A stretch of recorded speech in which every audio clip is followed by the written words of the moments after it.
I've often said the Appalachian Mountain Club is at its best when the whole is greater than the sum of its parts.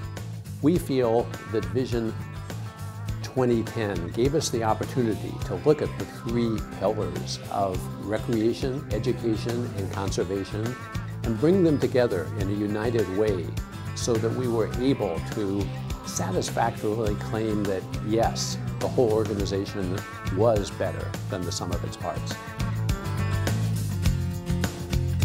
If we look at the volunteer trail crew programs from 5 or 6 years ago to today, we've increased more than 50% over what we've done previously. So we're interacting with that much more people, getting that much more youth and adults engaged in conservation activities on trails in the Northeast.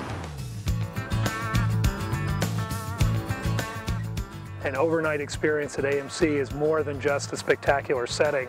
It's also learning about the outdoors and enjoying the outdoors.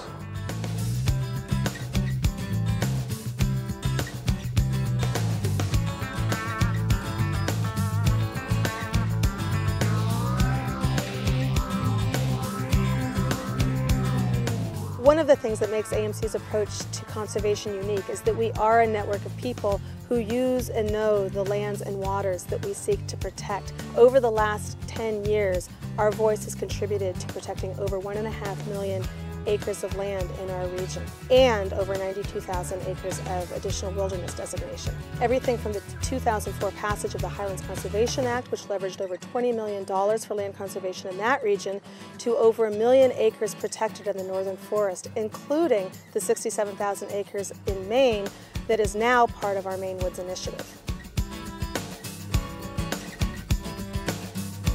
Vision 2010 actually forced the AMC to look at how we were reaching kids and how many kids we were reaching. And what we really tried to do was go from reaching a few thousand kids a year to reaching almost 40,000 kids a year, but making sure those programs were still of high quality and we were reaching a diverse audience at the same time.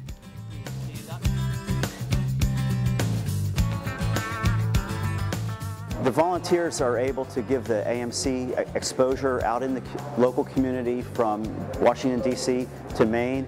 We're out there leading local trips, leading some regional trips, leading some international trips, and we can be sort of a force multiplier to complement the efforts of the staff.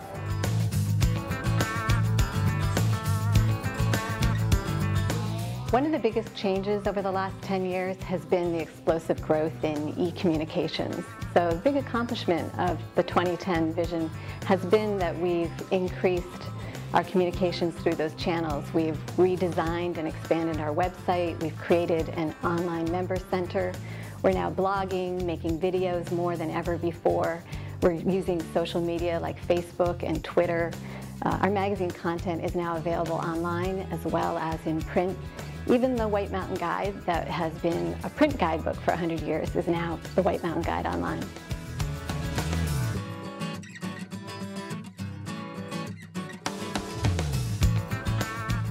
At the start of 2000, we decided that we needed to do something different, something exciting, and we had this big idea, but we needed a big place, and that big place was Maine.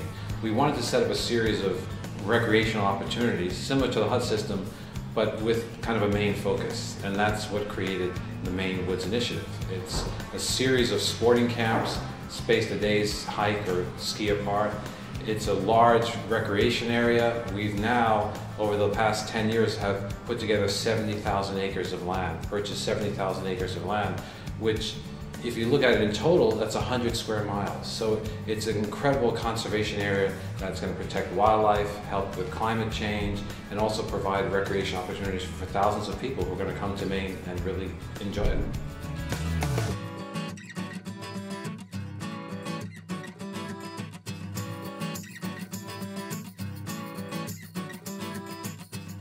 One of the things that's drawn me to the AMC for years now is the three pieces of the mission and the linkages between those three pieces: recreation, education, and conservation. And when I think about Vision 2020, one of the big things that excites me about that is that it really draws on and reinforces the three pieces of AMC's mission.